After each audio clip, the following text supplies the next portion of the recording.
નમસ્તે ટ્રમ્પ નરેન્દ્ર મોદીએ કર્યું હતું અહીંયા. જો મોદી સરકાર જે કરે છે, પર્ટિક્યુલરલી નરેન્દ્ર મોદી ના જિંગપિંગને બોલાવીને અહીંયા સાબરમતીના કાંઠે બતકાને આમનામ રમાડ્યા હતા ને, હિંડોળે હિંચકાવ્યા હતા ને, લાલો મારો પારણીએ ઝૂલે. સાબરમતીના કાંઠે આખું ફિલ્મી સેટ જેવું બધું ઊભું કર્યું, હોનાના હિંડોળા હોય એવું ને, માસીને રમાડ્યા ને, જિંગપિંગ ને એને બે ને. ભાઈ તમે ઝૂકો, બીજું હું કાંઈ સારું કાજુ બદામ ખવડાવ્યા જો કોઈ હિસાબે રીજે તો એ ફેલ ગયું. કારણ કે ઓલાના જીનેટિક સાયન્સ જ એવું છે, એ લોકોના ડીએનએમાં ગદ્દારી છે. ચીનમાં ચી ન ની ચ એવું છે, એટલે એને ત્યાં એ ડખો બંધ થયો. પછી મોદી સાહેબે બીજી મહેનત કરી કે ભાઈ સૌથી બધો હાંડ કોણ છે આખા દુનિયામાં? અમેરિકા. તો હકીકત છે, જગત જમાદાર કહેવાય છે.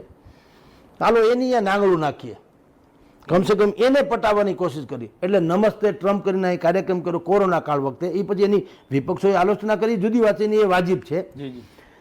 પણ નમસ્તે ટ્રમ્પ કરીને ભલે 100-200 કરોડ વપરાણા એવું કહે છે, પણ હવે તો મોટા માણાનું એવું હોય, સ્વાભાવિક છે. પણ એણે એ કોશિશ કરી જોઈ. પછી 2-4 વખત અમેરિકા ગયા અને હેલો આય કર્યા, અને ઘણી બધી એની એમાં આવ્યું કે હા એવું લાગ્યું કે નરેન્દ્ર મોદી અને ડોનાલ્ડ ટ્રમ્પ એમ કે બેયનું કંઈક એમ કે એવું જામે છે, એવું લાગે છે, દોસ્ત હોવાનું માને છે. પણ હવે જ્યારથી બીજી ટર્મમાં ડોનાલ્ડ ટ્રમ્પ ચૂંટાણા ત્યારથી એ રાષ્ટ્રપતિ તરીકે ઓછા અને ઉદ્યોગપતિ તરીકે વધુ ચૂંટાણા. હવે નકરો ધંધો જ નજરમાં આવે છે. એટલે ટેરિફ લગાડવાની કોશિશ કરે. જો રશિયા પાસેથી ભારત સસ્તામાં પેટ્રોલ લેશે તો અમે તમારી ઉપર 500% ટેરિફ નાખશું. એટલે કે ભારતમાંથી કોઈ માલ અમેરિકામાં મોકલવો હોય તો 500% ટેરિફ નાખશું તો જ મોકલશે, એટલે મોંઘો પડે એમ.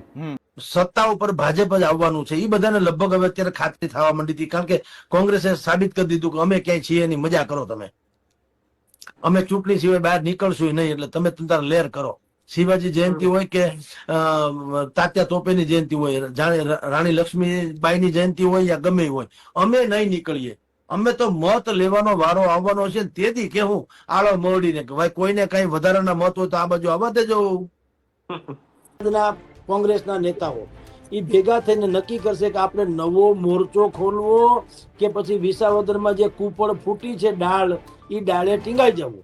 રાહુલ ગાંધી પોતે અહીંયા આવીને કહી ગયા હતા કે અમે બગીના ઘોડા રેસમાં નહીં મોકલીએ ને રેસના ઘોડા બગીમાં નહીં બાંધીએ.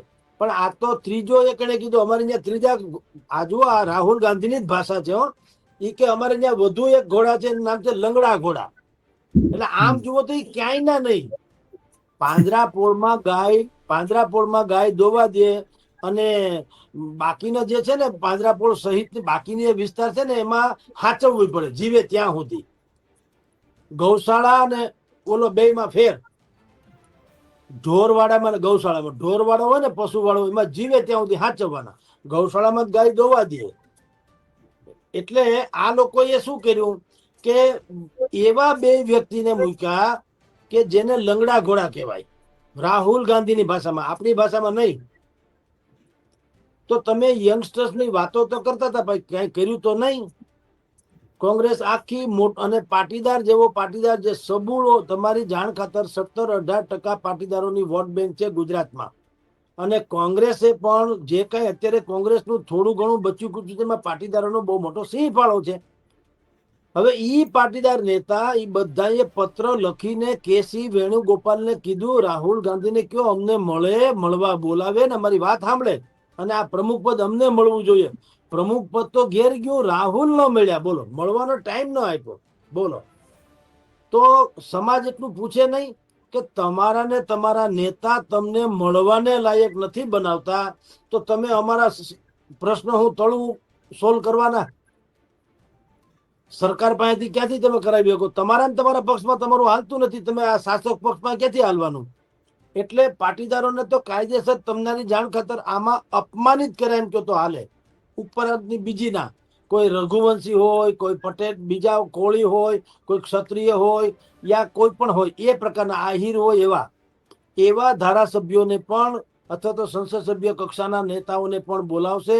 મને જ્યાં સુધી સમાચાર આપ્યા ત્યાં સુધી એવા 100 એટલે 100 એવા નેતાઓને બોલાવશે જેનું ગોત્ર પાટીદાર ભલે ન હોય પણ કોંગ્રેસમાં હોય અને જીતી શકે એવી સંભાવના વાળા હોય. આ બંને લોકો ભેગા થશે એટલે પાટીદારો અને અન્ય સમાજના કોંગ્રેસના નેતાઓ એ ભેગા થઈને નક્કી કરશે કે આપણે નવો મોરચો ખોલવો કે પછી વિસાવદરમાં જે કૂપળ ફૂટી છે ડાળ એ ડાળે ટીંગાઈ જવું. હમણાં 2-4 દાડામાં કદાચ એવી સંભાવના છે કે 2-4 દાડામાં સૌરાષ્ટ્રમાંથી મોટા ભાગના કોંગ્રેસીઓ બાય બાય ટાટા કરી નાખે. 70 થી 80,000 ની વસ્તી ધરાવતું આ ગામ છે વિરમગામ, એ ઐતિહાસિક છે.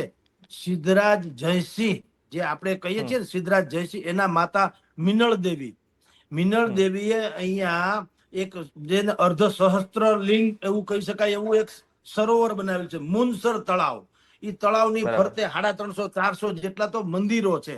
એટલે ટૂંકમાં આખી નગરી, પેલા તો પુરાતત્વવિદ જે કહી શકાય ને પુરાતત્વ વિભાગ, એ જો આને ટેકલ કરે ને તો આ નગરીમાં આવનારા લોકો વિઝા લેવા પડે એટલી બહેતરીન નગરી થઈ શકે તેમ છે. પેલી વાત તો ઈ. પણ કમનસીબે આપણે બધા જાણીએ છીએ કે આપણને આપણું છે એનું જતન કરતા પણ આવડતું નથી અને આપણે નેરું રાજનીતિ કરતા હોઈએ છીએ. હવે આપણે મૂળ વાત ઉપર આવીએ. આ પાશ્ચાત્ય ભૂમિકા પછી કે આટલું બહેતરીન નગરી જે છે, ઐતિહાસિક નગરી છે, તો પણ ત્યાં એટલી બધી મુસીબતો છે કે જેની કોઈ સીમા નહીં.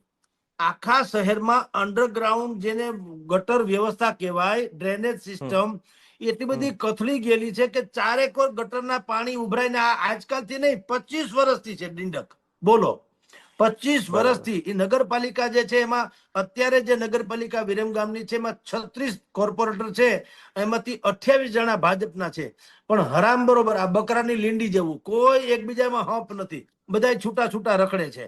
અને મોટા ભાગે શું ડખો છે, કારણ કે અહીંયા હાર્દિક પટેલ જીત્યા છે. હવે હાર્દિક પટેલનો રુતબો એવો છે કે એને સીધા ગાંધીનગરના છેડા છે એવું બધાને માને છે. એટલે અધિકારીઓથી માંડી અને બીજા કોઈ લોકો આવા કોઈ કોર્પોરેટર નું ગાંઠતા જ નથી. બીજા કોઈ કોર્પોરેટર કઈ વાત કરે તો અધિકારી કે જવા દો, કારણ કે હાર્દિક કે તો એને લિંક છે ગાંધીનગર સુધીની, બાકી બધાનું કાંઈ નહીં. એટલે શું થયું, એમાં થયો આંતર વિગ્રહ. બધાને એમ થયું કે જો બધું છગડીઓ કાઉન્સ કરીને હાર્દિક પટેલ જ મોટા હોય તો આપણો કોઈ મતલબ નહીં ને, આપણે કોર્પોરેટર છે તો અર્થ શું. એટલે હવે ઈ લોકોએ શું કર્યું, બુદ્ધિપૂર્વક જે હાર્દિકે એમાં આક્ષેપ કર્યો છે પણ એમાં થોડુંક તથ્ય હોવાનું જણાય છે. એને નામ નથી આપ્યું પણ એને એમ કીધું કે કેટલાક હિત શત્રુઓ, એવો શબ્દ વાપરો. હિત શત્રુ વિપક્ષ માટે ન વપાય, વિપક્ષ હોય તો વિપક્ષ જ બોલવામાં આવે. હિત શત્રુ આંતરિક લોકો હોય એના માટે જ કહેવામાં વાપરવામાં આવતો શબ્દ છે. એને કીધું કેટલાક હિત શત્રુઓ આ વિરમગામની અંડરગ્રાઉન્ડ જે કઈ ગટર વ્યવસ્થા છે એમાં ઓશિકા, ગાદલા એવું બધું નાખી દે છે, એટલે એ જામ થઈ જાય. બોલો, કરીને એક તો પેલી વાત મેં તમને પેલા કીધું તેમ, કોઈ અધિકારી વિરમગામનો એ કોઈ કોર્પોરેટર નું કાંઈ માનતો નથી હાર્દિક પટેલને બાદ કરતા. હવે આજ હિતેચ્છુ હોત તો એને પાર્ટીને અત્યારે જે સમીકરણ ચાલી રહ્યા છે જોતા જવાહર ચાવડા ભારતીય જનતા પાર્ટીમાંથી થઈને હવે આમ આદમી તરફ ઢળી રહ્યા છે હાલ તુરંત. તો કરશનદાસજી બાપુએ કમસે કમ એમ કહેવાની જરૂર હતી તો વધુ મોટા થઈ જાત. એમ કહું છું કે ભાઈ હું માણાવદરમાં ભૂતકાળમાં લડ્યો, હાર્યો એ જવા દો પણ લડ્યો, અને અત્યારે હું થોડી ઘણી તૈયારી કરી જ રહ્યો હતો. પરંતુ હવે જો જવાહર ચાવડા આવતા હોય તો એથી રૂડું બીજું શું હોય, રાઈટ? તો એને સામેથી કહેવાની જરૂર હતી કે ભાઈ જવાહર ચાવડા આવે તો એક કામ કરો, હું તો સમજતો પક્ષની પાસે કોઈ નથી, અથવા તો પક્ષ અત્યારે કે છે એટલે હું લડું છું, પણ હવે આવું તૈયાર ભાણું જો મળતું હોય જવાહર ચાવડા જેવું તો આપણે હું અઠે દ્વારકા હવે ચલક ચલણ ઓલે ઘેર ભાણું બીજે ક્યાંક લડી લે હું, અથવા તો નહીં લડીએ પણ એક એવો ઉમેદવાર તો મળે જ છે જેને કારણે એક આખી કોમ્યુનિટી, આહિર સમાજ એ આમ આદમી તરફ ઢળશે અને બીજી 2-4 બેઠકોમાં જવાહરભાઈ કામ લાગશે. ખાલી જવાહરભાઈ માણાવદરમાં જીતે કે તો જવા દો, જવાહરભાઈ એવડું મોટું માથું છે અને આહિર સમાજનું ખાસ કરીને કે એને કારણે ઈ પંથકની 2-4 ટિકિટ કદાચ આડાવડી કરવી તો એ જવાહરભાઈને કારણે જીતી જાય એવી સંભાવના પણ નકારી ન શકાય. કોંગ્રેસમાં સૌથી મોટામાં મોટો લૂ ફોલ્સ, એક ખામી જો હોય તો એ મીડિયા ફ્રેન્ડલી નથી. સૌથી મોટો ડ્રોબેક કહો તો બે મુખ્ય ડ્રોબેક, એમાંનો એક આ અને મીડિયા ફ્રેન્ડલી નો ગુજરાતી નથી કે મને પડીકો આપી જાય, એટલે એવું નથી. પણ તમારું પાવરફુલ મીડિયા, અત્યારે સોશિયલ મીડિયાનો જમાનો છે, લોકો કોણ કેટલી છીક ખાય ને એ સમાજને ખબર પડી જાય છે કે આ ભાઈ આટલી છીક ખાધી. તો તમે શું કામ કોપ ભવનમાં બેઠા હો એમ છો? કોંગ્રેસના અમિતભાઈ ચાવડાને બી મેં રૂબરૂ કીધેલું. ભાજપની મજબૂરી છે કે પછી મજબૂતી છે CR પાટીલ? ભયંકર મજબૂરી છે, મજબૂતી નહીં, મજબૂરી છે. કોઈ પણ ને પ્રમુખ બનાવે, રિહાવા વાળાની સંખ્યા વધી જાય એમ છે. બરોબર.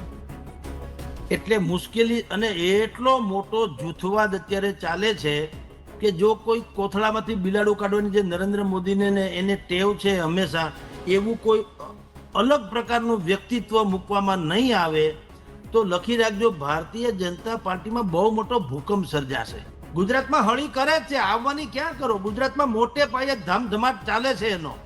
એના ગ્રુપના લોકોને સંગઠનથી માંડીને સરકારમાં સામેલ કરવા માટે તેને ઊંધે કાંધ પીડ્યા છે. હંધાય સામે અમિત શાહનો મોરચો છે.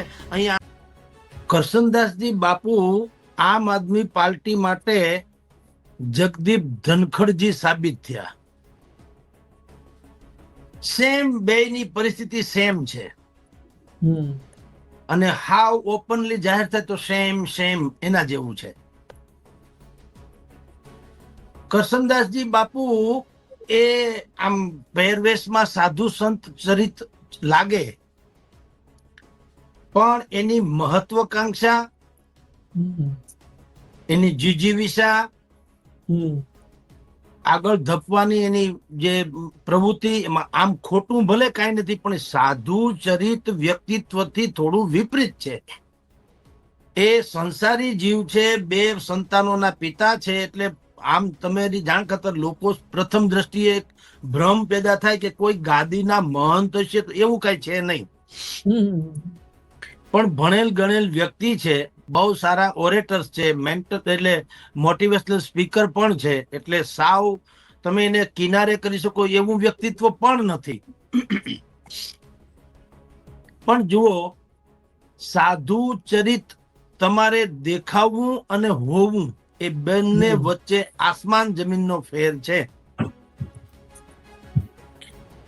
ભાઈ કરશનદાસજી બાપુ આમ આદમી પાર્ટીના કેટલાક જે પાયાના કાર્યકરો કરે એમાંના એક છે, પણ એનો પૂર્વાશ્રમ જે છે એ બિલકુલ રીઢા રાજકારણી જેવો છે.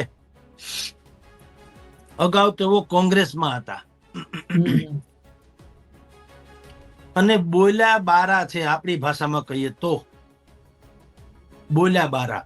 એટલે એને કંટ્રોલ કરવા અઘરી વાત છે. જ્યારે સુબ્રમણ્યમ સ્વામી એ ભારતીય જનતા પાર્ટીમાં આવ્યા ત્યારે ઓવેસીએ કીધું હતું કે હવે બહુ સારું થયું, હવે તમને ખબર પડશે ભાજપને કે સુબ્રમણ્યમ સ્વામી શું છે.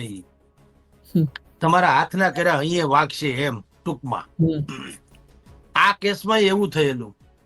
જે દિવસે કરશનદાસજી બાપુએ આમ આદમી પાર્ટી જોઈન્ટ કરી તો દિગ્ગજ કોંગ્રેસીઓ બહુ રાજી થયા હતા.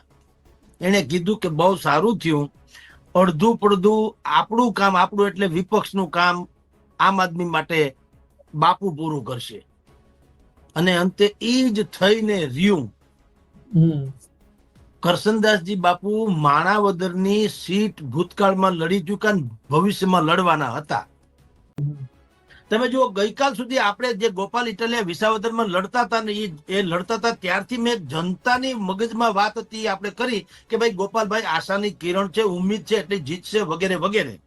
તો કેટલાક લોકોએ માની લીધેલું કે આપણે ગોપાલ ઇટાલિયાનું યા તો માર્કેટિંગ કરીએ છીએ, યા આપણે એટલે હું, તમે નહીં. સચોટ ગણિત હતું તમારું. હા, ધાર્મિકજી, તમે નહીં, મેં મારી ઉપર બ્લેમ થયેલો કે તમે યા તો એનું પેકેજ લઈને એટલે કે પૈસા લઈને બુદ્ધિપૂર્વક બોલો છો અથવા એનું માર્કેટિંગ કરો છો, એના પ્રત્યે સહાનુભૂતિ દાખવો છો. રાઈટ? હવે આજે જ તમને કહું, જુનાગઢમાં અનાજનો જથ્થો પકડાનો એ આમ આદમી પાર્ટીનો જ માણસ છે. અમે તો મોટે પાયે લેવાના. હવે જો પેકેજ લીધું હોય, પૈસા લીધા હોય તો આપણે ક્યાંક લાજ કાઢવી પડે ને. આપણે તો કઈ લેવાના કે દેના જો ભાઈ, હમ. જેનું કાર્ય જે કરે બીજો કરે બગાડ, તાળું ઉઘાડી ન શકે ને કટકા કરે કુહાડ. તમે ગમે તે કેમ સત્ય હોતા, જેનું કામ આપણું કામ છે સત્યને બહાર લાવવાનું, પછી આડા અવળા કાંઈ એમાં હાલે નહીં. હમ. હમ. જી સાહેબ. તો કરશનદાસજી બાપુએ હીરાભાઈ જોટવાની ફેવર કરવાને બદલે એની ઉપર ત્રાટકવા જોઈએ, કારણ કે કોંગ્રેસના હતા, પણ ન ત્રાટકા અને હીરાભાઈની ફેવર કરી એટલું નહીં, ચૈતર વસાવાની વિરુદ્ધમાં ગયા. અને આંતરિક વર્તુળો પાસેથી તો મેં ત્યાં સુધી જાણ્યું છે કે વિસાવદરની એક પર્ટિક્યુલરી ગામની વાત કરું, નામ નથી આપતો, પણ પર્ટિક્યુલરી બેઠકમાં તો એણે એમ કીધેલું કે આપણે ગોપાલભાઈને મત નથી આપવાના. બોલો, આ તો હદ થઈ ગઈ. અને આ વાતે હું તમને કહું છું, આપણી પાસે એક અધિકાર છે કે આપણને આપણા ગોપનીય સૂત્રોનું નામ જાહેર નહીં કરવાનો આપણી પાસે અધિકાર છે. શું કામ? ભવિષ્યમાં કોઈ દિવસ કોઈ માહિતી ન આપે. રાઈટ? 52-54 એવા લોકોના સંપર્કમાં હતો જે તે સમયે, જે બિલકુલ આમ નોન પોલિટિશિયન્સ, પરંતુ બિલકુલ રાજનીતિના કીડા જેને કહી શકાય. તો હું એવરીડે એની સાથે બિલકુલ કોન્ટેક્ટમાં હતો ને આખા દિવસ દરમિયાન શું થયું, શું ફેરફાર થઈ શકે, એ બધું ડે ટુ ડે મેળવતું હતું. એટલે મેં કીધેલું કે ન તો 18,000, ન 16,000, 17,000 મતથી ભાઈ જીતશે, અને જીત્યા. તો તમારી જાણ ખાતર તમે જેમ કીધું તેમ જયારે ગોપાલ ઇટાલિયા જીતા તો મને 11,000 ફોન તો મને આવ્યા અઠવાડિયામાં કે અભિનંદન. એટલે ભાઈ ગોપાલ જીતો, હું ક્યાં, મને તો કાળો કાગડો ઓળખતો નથી. એટલે એવી પછી લોકો છે ને, તમારી કામયાબી હોય ને એને જ પછી સ્વીકારી લે છે, બાકી સંઘર્ષને નથી સ્વીકારતા. પેલા જયારે આપણે કીધું ત્યારે એ જ લોકોને એમ લાગે કે આણે કઈક પૈસા લઈ લીધા. પછી કરશનદાસજી બાપુ પણ એવું ઈચ્છતા હતા, બિલકુલ નિકટતમ સૂત્રો દ્વારા માહિતી મળી છે એ પ્રમાણે એ પણ એવું ઈચ્છતા હતા કે જ્યારે કેજરીવાલનો કાર્યક્રમ ગુજરાતમાં થાય ત્યારે એક બાજુ કેજરીવાલ, જમણી બાજુ ઈસુદાન, ડાબી બાજુ ગોપાલ, તો એની બાજુમાં કમસે કમ હું અગ્રિમ હરોળમાં હોવો જોઈએ, પાછળ નહીં. એણે એમ કીધું કે આમ આદમી પાર્ટીનું જે કાર્યાલય છે એમાં જે અરવિંદ કેજરીવાલની તસવીર લગાવવામાં આવે છે, બીજી તસવીર ભગતસિંહની હોય છે, તો એમાં મારી તસવીર પણ મૂકવામાં આવે. બોલો, માણાવદરની બેઠક ઉપર એને એટલી બધી જીજીવિષા હતી જીતવાની કે લડવાની. એટલે એને જયારે ખબર પડી કે જવાહર ચાવડા ઈલું થાય છે ને અહીંયા કદાચ આવે એમ છે, એટલે તમે જુઓ હવે જે મોટો વળાંક આવવાનો છે હવે છે કે એણે શું કર્યું કે હીરાભાઈ જોટવા, જેનું નામ મનરેગા કૌભાંડમાં બચુ ખાબડના છોકરા સાથે આવ્યું, એ હીરાભાઈ જોટવાની ફેવર કરી અને આમ આદમી પાર્ટીના ધારાસભ્ય ચૈતર વસાવાની ટીકા કરી. બોલો, કારણ કે ચૈતર વસાવાએ આ વાત બહાર પાડી હતી કે હીરાભાઈ જોટવા પણ આમાં સામેલ છે. અને આપણે જાણીએ છીએ બધી કાર્યવાહી કાયદાનું કામ કરી રહ્યું છે. સાચું ખોટું હજી જે થાય તે, પણ અત્યારે બજારમાં જે વાત છે એ હું તમને કરું છું.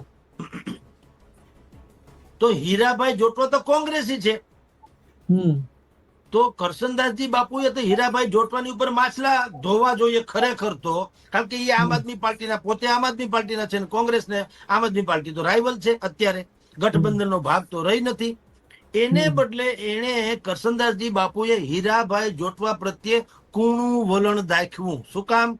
તેઓ શ્રી આહિર છે, દાતા છે, રોટલે પાણીએ મોટા છે, એનું પણ થોડું ઘણું ઉપજણ, જાજી ઉપજણ છે. આ ભાઈ કરશનદાસજી બાપુ કરતા કદાચ વિશેષ ઉપજણ છે.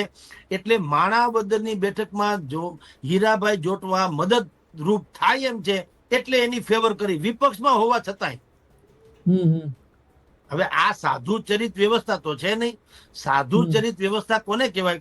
તમારે સમાજનું ભલું જ કરવું છે કોઈ હિસાબે, તો પછી જે સારું છે એને જ સારું કહેવાય, ખરાબ ને ખરાબ જ કેવું પડે, ગમે તે થાય. કોઈને સારું લાગે કે ન લાગે, તો વધુ મોટા થઈ જાય. એમ કઉ છું કે ભાઈ હું માણાવદરમાં ભૂતકાળમાં લડ્યો, હાર્યો એ જવા દો, પણ લડ્યો. અને અત્યારે હું થોડી ઘણી તૈયારી કરી જ રહ્યો હતો, પરંતુ હવે જો જવાહર ચાવડા આવતા હોય તો એથી રૂડું બીજું શું હોય? તો એને સામેથી કહેવાની જરૂર હતી કે ભાઈ જવાહર ચાવડા આવે તો એક કામ કરો, હું તો સમજતો પક્ષની પાસે કોઈ નથી, અથવા તો પક્ષ અત્યારે કે છે એટલે હું લડું છું, પણ હવે આવું તૈયાર ભાણું જો મળતું હોય જવાહર ચાવડા જેવું, તો આપણે હું અઠે દ્વારકા, હવે ચલક ચલણ ઓલે ઘેર ભાણું, બીજે ક્યાંક લડી લે હું, અથવા તો નહીં લડીએ પણ એક એવો ઉમેદવાર તો મળે જ છે જેને કારણે એક આખી કોમ્યુનિટી, આહિર સમાજ એ આમ આદમી તરફ ઢળશે, અને બીજી 2-4 બેઠકોમાં જવાહરભાઈ કામ લાગશે. ખાલી જવાહરભાઈ માણાવદરમાં જીતે કે તો જવા દો, જવાહરભાઈ એવડું મોટું માથું છે અને આહિર સમાજનું ખાસ કરીને, કે એને કારણે ઈ પંથકની 2-4 ટિકિટ કદાચ આડાવડી કરવી તો એ જવાહરભાઈને કારણે જીતી જાય એવી સંભાવના પણ નકારી ન શકાય. અને એમાંય પાછું અત્યારે આમ આદમી પાર્ટી પ્રત્યે લોકોની સહાનુભૂતિ વધારે છે ત્યારે તો ખાસ. એને બદલે શું થયું, જ્યારથી જવાહર ચાવડાનું આમ આદમી પાર્ટી સાથે થોડું ઈલ્લું શરૂ થયું, ત્યારથી ભાઈની તબિયત બુદ્ધિપૂર્વક બગડવા માંડી, કરસનદાસજી બાપુની. એને કળવું નહીં એટલે કીધું નહીં. જે રીતે જગદીપ ધનખડજીએ પણ વિપક્ષો સાથે સાંઠગાંઠ કરી, જે રિપોર્ટ્સ બધા આવ્યા એ શું છે, ચંદ્રાબાબુ નાયડુને એમ કીધું, કોઈ વિપક્ષોને કીધું તમે ચંદ્રાબાબુ નાયડુને કહો કે ટેકો પાછો ખેંચી લે, બાકીના તમારા સાથી પક્ષોને કહો ટેકો આપે, તમે એમાં સરકાર ઉથલાવી નાખો. એમાં પોતાની ભૂમિકા અમુક તો ચેનલોમાંથી માંડીને ન્યૂઝમાં એવું આવ્યું કે ધનખડજીને એમ કહેવામાં આવ્યું હતું કે તમે પીએમ બની જાઓ, ચાલો તો તમે અમને મદદ કરો. હવે આ બધી દંતકથા જેવી વાતો છે, એના કોઈ આધાર પુરાવા નથી, પણ ચાલે તો છે મીડિયામાં, રાઈટ? હવે ઈ અનાયાસે પકડાઈ ગયા એમ કહો તો હાલે. અને ધનખડજીએ ભૂલ શું કરી, તમારે એટલું સમજવું જોઈએ ને કે ધનખડજી બાકી ભલે બુદ્ધિશાળી મોટા માણસ, ઉપરાષ્ટ્રપતિ કઈ જેમ તેમ નથી, પણ રાહુલ ગાંધી સિવાય કોંગ્રેસ કોઈ ઉમેદવારને પીએમ નો ચહેરો આજની તારીખે સ્વીકારે ખરા? હવે ઈ થાક ખાઈ ગયા. અને એની મહત્વકાંક્ષા એવી હતી કે રાષ્ટ્રપતિ, વડાપ્રધાન, એની સાથે તમામ કાર્યાલયોમાં ઉપરાષ્ટ્રપતિ તરીકે મારો ફોટો પણ લાગે, અને મારો પ્રોટોકોલ પણ રાષ્ટ્રપતિ જેવો જ થાય. સેમ પોઝિશન કરસનદાસજી બાપુમાં છો, એટલે હું આ વર્ણન કરું. નહીતર અહીંયા એમ ન લાગે કે આ વાત અને એને શું લેવા દેવા.